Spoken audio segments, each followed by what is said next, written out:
এটা হচ্ছে একটা লোকের বাড়ি, ঠিক আছে। এত গাছ চুরির নেশা, এখানে একটা কুকুর পাহারা দিচ্ছে। আর উনি হচ্ছে এখানে এই যে এটা কি কারি পাতার গাছ চুরি করছে। যে বাচ্চা গাছ এই তো এই সাইডেও একটা আছে, এই সাইডে অনেক আছে, একটা তো অন্তত হবে। ওটা তো বড়, এটা একটা পুটকো গাছ হলো, ওই তো ছোট গাছ হচ্ছে শিকড় আছে, শিকড় আছে। কি করে বুঝলি? এই দেখো গাছ চুরি করছে কিরকম, লোকেদের গেট আছে, গেট থেকে হাত গলি। আমি দেখা হলে বলবো দাদু একটা নিলাম না, এটা তুমি মনে দেখা হবে নি। ওর ভিতরে কত দেখো, এটা ওইটা হবে। তুমি ওটা বুঝলি গিয়ে দিবে, হবে। যদি না হয় আবার নিয়ে যাবে পরে। দেখো তোমার মুখটা দেখা,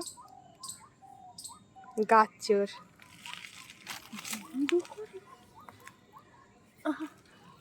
তো কারি পাতার গাছ পড়েছে, দেখ ভাই তুই শুধু। এটাকে চুরি বলে না, এটাকে বলে আমি একটা গাছ নিয়ে যাচ্ছি।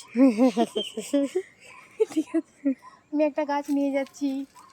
দেখো কেউ নেই, সরি নয়, কারণ কেউ এখানে নেই। ওইখানে দেখা বাড়ি কত পড়ে আছে, দেখ একটা গাছ নিলে কিচ্ছু এই যে বাড়ি, বাড়ির গেট বন্ধ। আর উনি চুরি করছে, পালিয়ে আসে।